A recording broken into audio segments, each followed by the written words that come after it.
আরজিটিডিএম stars season 1-এ এসে আমি পেয়ে গেছি ডেট স্ট্রম অর্থাৎ হাসানকে। তার সঙ্গে কথা বলবো, নামটা অনেক কঠিন, আমার মুখে আটকে যাচ্ছিল। যাই হোক, কেমন লাগছে দেখে? ভালো লাগতেছে, অ্যাজ ইউজুয়াল ল্যান্ড টুর্নামেন্ট সবসময় ভালোই লাগে। আচ্ছা, তবুও তো পাবজি বা ই স্পোর্টসটা যখন গত বছর মুক্ত হয়ে গেল, জাতীয় স্বীকৃতি পেল, তারপরেও কি মনে হয় না যে স্বীকৃতি পাওয়ার পরেও অন্তত পাবজির ক্ষেত্র থেকে যে ধরনের বড় বড় ল্যান্ড টুর্নামেন্ট আশা করা হয়েছিল সেগুলো এখনো হয়নি? তা তো অবশ্যই, আসলে আমরা প্লেয়ার্স হিসেবে যে সকল টুর্নামেন্টগুলো এক্সপেক্ট করছিলাম ওই টাইপের টুর্নামেন্ট একদমই হইতেছে না। বাট যতটুকু আমার আইডিয়া আছে যে খুব শীঘ্রই পাবজির একটা বড় টুর্নামেন্ট ল্যান্ড হতে যাচ্ছে বাংলাদেশে। অ্যান্ড আসলে এখানে শুধু যে অর্গানাইজারদের প্রবলেম বা অফিসিয়ালদের প্রবলেম বিষয়টা এমনও না, বাংলাদেশের বিভিন্ন ডিফিকাল্টিজের কারণে আসলে সবাই ল্যান্ড করতে ইচ্ছুক হয় না। অ্যান্ড এটার আসলে অনেক উদাহরণ আশেপাশে আমরা রেগুলার বেসিসে দেখতেছি। সো যেহেতু বাংলাদেশের হয়তো গভর্নমেন্ট বলি বা সোসাইটি বলি, সব সাইড থেকে যদি প্রপারলি সাপোর্টটা না আসে, তাহলে আমার মনে হয় না যে আসলে ওয়ান সাইডেড কোনো কিছু দিয়ে কোনো ল্যান্ড করা যাবে। সো বোথ সাইড থেকেই সাপোর্টটা প্রপারলি আসা দরকার। না, আমি যতটুকু জানি যে পাবজির তো কোনো জটিলতা নেই, তারপরে বলছিলেন যে কিছু বাধা মনে হয় আছে। আপনার কাছে ব্যক্তিগতভাবে কি মনে হয় বাধাগুলো আসলে কি? বাধাগুলা যদি আমি বলতে চাই, এখন পর্যন্ত বাংলাদেশের মানুষের মেন্টালিটিতে আসলে মূল সমস্যাটা এটা আমি মনে করি।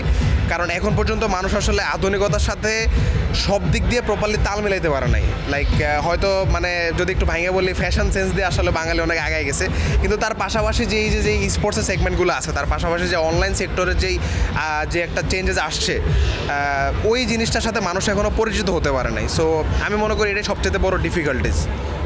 আচ্ছা, ঠিক আছে, আমরা একটু ইডাব্লিউসির দিকে যেতে চাই। এবারে ই স্পোর্টস ওয়ার্ল্ড কাপ প্রায় দুয়ারে করা নাড়ছে। ফ্রি ফায়ার দুইটা টিম খেলতে যাচ্ছে, পাবজি এবারও সেখানে নেই। এটা কি অ্যাজ এ প্লেয়ার শূন্যতা ভুগায় নাকি, বা কি মনে হয় যে কেন আমরা আসলে এখনও ইডাব্লিউসিতে পাবজি থেকে অ্যাটেন্ড করতে পারছি না? এটা আসলে অবশ্যই আমাদের প্লেয়ারদেরও একটা ব্যর্থতা, টু বি অনেস্ট। তার পাশাপাশি আমি যদি বলি, জিনিসটা আসলে আমি কন্ট্রোভার্সিয়াল ওয়েতে বলতেছি না, বাট পাবজির তুলনায় ফ্রি ফায়ারের কোয়ালিফিকেশন সিস্টেমটা অনেক ইজি। লাইক আপনি বাংলাদেশ থেকে ডিরেক্টলি ইন্টারন্যাশনালি স্লট পাইতেছেন। অ্যান্ড ইন্টারন্যাশনাল বলতে যে শুধু ইন্টারন্যাশনাল একটা টুর্নামেন্ট খেলতেছেন তা না, আপনি ডিরেক্টলি ই স্পোর্টস ওয়ার্ল্ড কাপে স্লট পাইতেছেন। যেটা যদি আমি পাবজির সাথে কম্পেয়ার করি, পাবজিতে আপনি ন্যাশনাল চ্যাম্পিয়ন হওয়ার পরে আপনাকে সাউথ এশিয়া রিজিয়নের কম্পিট করা লাগে, সেখান থেকে টপ 3 করার পর আপনাকে গ্লোবালি যে স্টেজে যাইতে হয়, ওইখানে গিয়ে আপনার একটা র্যাঙ্কিংয়ে থাকার পরে তারপর আপনি ইডাব্লিউসিতে কোয়ালিফাই করতে পারবেন। তার মানে যেখানে ফ্রি ফায়ারে বাংলাদেশ থেকে জাস্ট একটা স্টেজ ক্রস করার পরে হচ্ছে আপনার ইডাব্লিউসি, ওই জায়গায় পাবজিতে 3টা স্টেজ ইন্টারন্যাশনালি ক্রস করার পরে আমাদেরকে ইডাব্লিউসিতে যাওয়ার একটা চান্স থাকে। সো ওই দিক থেকে এটা আসলে খুবই টাফ। অ্যান্ড আমাদের বাংলাদেশে আসলে সত্যি কথা বলতে বর্তমানে মানে প্লেয়ার ডে বাই ডে বাড়ার জায়গায় আমি মনে করি যে কমতেছে। দ্যাটস নতুন নতুন প্লেয়ার যে আসবে বা স্টার আসবে, দেশকে রিপ্রেজেন্ট করবে, বা নতুন ইয়াং স্টার যারা আছে, ওই জিনিসটা দিন দিন কমে যেতেছে। দ্যাটস ওয়াই এটা আমাদের জন্য ডে বাই ডে আরও অনেক ডিফিকাল্ট হয়ে যেতেছে। কেন, এই যে একটা গুরুত্বপূর্ণ কথাই বললেন যে আপনার কাছে মনে হচ্ছে যে পাবজিতে হয়তো বা কিছুটা প্লেয়ার কমে যাচ্ছে, কেন আপনার কাছে এই ধারণাটা মনে হচ্ছে যে পাবজি কেন পিছিয়ে যাচ্ছে? পাবজি পিছিয়ে যেতেছে, যেটা আমার কাছে মনে হইতেছে যে প্রপার অপরচুনিটিসের অভাব। বলতে গেলে ল্যাক অফ অডিয়েন্স পাবজি যদি কথা বলি, যেহেতু এখানে ফ্রি ফায়ার অ্যান্ড পাবজির কথা বলতেছেন, সো আমার এটা আসলে একদম চোখের দেখায় সবাই বলতে পারবে যে ফ্রি ফায়ারের তুলনায় পাবজির অডিয়েন্স বাংলাদেশে অনেকটা কম। সো অ্যান্ড এই মানে যে গেমসগুলো আছে, পাবজি বলেন বা যে এই কোম্পানিগুলো, কিন্তু তাদের মেইন টার্গেটই থাকে অডিয়েন্স। সো যেই গেমে অডিয়েন্স বেশি, তারা ওই জায়গাতেই আসলে বেশি ফোকাসটা দেয়। সো যেহেতু বাংলাদেশে অডিয়েন্স একটু কম, দ্যাটস ওয়াই মানে পাবজির সাইড থেকেও ফ্যাসিলিটিস কম আসে।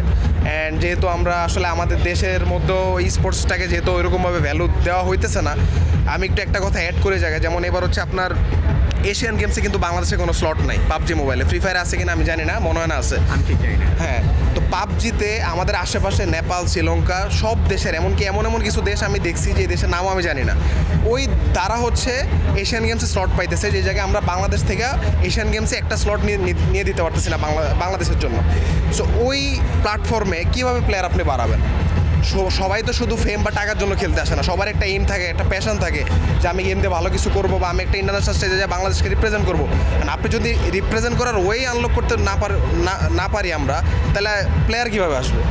আচ্ছা, ঠিক আছে, এবার একটু আমরা বিশ্বকাপ ফুটবলে চলে আসি। আপনার পছন্দের দলকে? আর্জেন্টিনা। আর্জেন্টিনা। একটু আগে সিস্টার সঙ্গে কথা হচ্ছিল, তিনিও বলেন আর্জেন্টিনা। আমি তাহলে কেপ ভার্দে ম্যাচটা প্রসঙ্গে চলে আসি।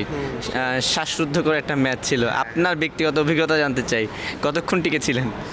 আমার ব্যক্তিগত অভিজ্ঞতা বলতে ওই দিন আনফর্চুনেটলি আমি আসলে ঘুমাই গেছিলাম, বাট আমি যখন ঘুম থেকে উঠি তখন আমি দেখতেছি এক্সট্রা টাইমের ম্যাচ চলতেছে, মানে 3-4 মিনিট ছিল, তারপরে ড্র হইলো, ড্রর পরে আবার এক্সট্রা ম্যাচ চলতেছিল।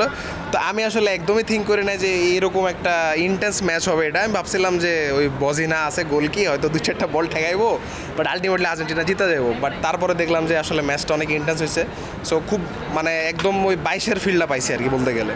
আচ্ছা, যেভাবে হোক আর্জেন্টিনা এখন সেরা 16-তে আছে, রাইট? তারপর হচ্ছে 8-এ আসবে কোয়ার্টার ফাইনাল, সেমিফাইনাল, তাই তো? তো আপনার কাছে কি মনে হয় এই আর্জেন্টিনা দল, অর্থাৎ গতবারের চ্যাম্পিয়ন, এবার কত দূর যাবে? আমার কাছে লাগতেছে যে আর্জেন্টিনা এবার ফাইনাল পর্যন্ত কোয়ালিফাই করবে, বাট ফাইনালে যাওয়ার পরে ওই সাইড থেকে ফ্রান্স যদি কোয়ালিফাই করে তাহলে এইবার আই গেস ফ্রান্স কাপ নিয়ে যেতে পারে। আমি যদিও আর্জেন্টিনা ফ্যান, বাট ফ্রান্সের যে টিম ভাই, ফ্রান্স নিয়ে যেতে পারে কাপ। তার মানে যদি ফ্রান্স না ওঠে তাহলে কি আর্জেন্টিনা চ্যাম্পিয়ন? শিওর, ইনশাআল্লাহ। সেক্ষেত্রে মানে প্রতিপক্ষ হিসেবে ফাইনালে আর্জেন্টিনার প্রতিপক্ষ হিসেবে কাকে যাচ্ছেন? পর্তুগাল হলে খুব ভালো লাগবে, বাট আমার মনে হয় না পর্তুগাল আসলে স্পেনের সাথে পার করতে পারবো। দেখা যাক আসলে কি হয়। আচ্ছা, আর একটু ব্রাজিল প্রসঙ্গে চলে আসি। 5বারের চ্যাম্পিয়ন তারা, এবার মিশন হেক্সায় আছে প্রতিবারের মতো। সো আপনার কাছে কি মনে হয় যে এই টিমটা আসলে কত দূর যাবে এবার? ব্রাজিল তো আমার লাগতেছে আজকে নরওয়ের সাথেই কেল্লা ফতে হয়ে যাওয়ার সম্ভাবনা আছে, বাট আমি চাই আসলে ব্রাজিলও ভালো খেলুক, পর্তুগালও ভালো খেলুক। আমার ব্যাপারটা হচ্ছে ভাই, যারা স্টার প্লেয়ার আছে আমি সবারই সাপোর্ট করি, আমার সবার খেলাই ভালো লাগে। ওই যে আমি আর্জেন্টিনা দেখে ব্রাজিলের নিয়ে পোক করবো বা রোনালদোর নিয়ে পোক করবো এমন না, সবাই ভালো খেলুক এটাই চাই, বাট আলটিমেটলি চাই যে যাতে আর্জেন্টিনাই ভালো খেলে। আচ্ছা, আর শেষ আপনার কাছে, যেহেতু আপনার কমিউনিটিতে অর্থাৎ পাবজি কমিউনিটিতে অনেক মানুষ আপনাকে চিনে, পছন্দ করে, হেটও করে, তো কমিউনিটিগুলো আসলে বিশেষ করে ই স্পোর্টসের কমিউনিটিতে যারা আছে বেশিরভাগ ইয়াং জেনারেশন, আন্ডার 18, সো একটু কাদা ছোড়াছুড়ি এগুলো থাকেই। এই কমিউনিটির উদ্দেশ্যে যদি আপনার কোনো কিছু বলার থাকে। কমিউনিটির উদ্দেশ্যে আসলে বলার মতো ওইরকম কিছু নাই। আমার জাস্ট একটা রিকোয়েস্ট সবার কাছে যে আসলে এই যে কাদা ছোড়াছুড়ির যে ব্যাপারটা, এটা আসলে শুধু পাবজি মোবাইল বা ফ্রি ফায়ার বা শুধু স্পোর্টসে না, স্পোর্টসেও আছে। সো এই জিনিসটা চলবে, বাট এটার মধ্য থেকেও যেগুলো হচ্ছে কোয়ালিটিফুল ক্রিটিসিজম, মানে একটা হচ্ছে হেড দেওয়া, একটা হচ্ছে ক্রিটিসাইজ করা, বেটার ক্রিটিসাইজ করা, যে বেটার কিছু করার জন্য। সো আমার মতে ওই গঠনমূলক ক্রিটিসাইজগুলো করাটা বেটার, যাতে প্লেয়াররা দেখা ডিমোটিভেটেড না হয়ে বুঝতে পারে যে আমাদের আসলে এই মিস্টেকটা হইতেছে, আমাদের এটা নিয়ে কাজ করা উচিত, তাহলে মানুষ আমাদেরকে অ্যাপ্রিসিয়েট করবে। সো আমার মনে হয় যে যারা মানে ইয়াং যারা ভিউয়ার্স আছে বা যারা অ্যাডাল্ট আছে, সবাই যাতে এই গঠনমূলক ক্রিটিসিজমটা যাতে কন্টিনিউ রাখে, তাহলে আসলে আমাদের কমিউনিটির জন্য এটা বেটার। নাইলে কমিউনিটি দিন দিন অনেক বাজে পর্যায়ে চলে যেতেছে, এটা আসলে স্পোর্টসের জন্য একদমই ভালো না।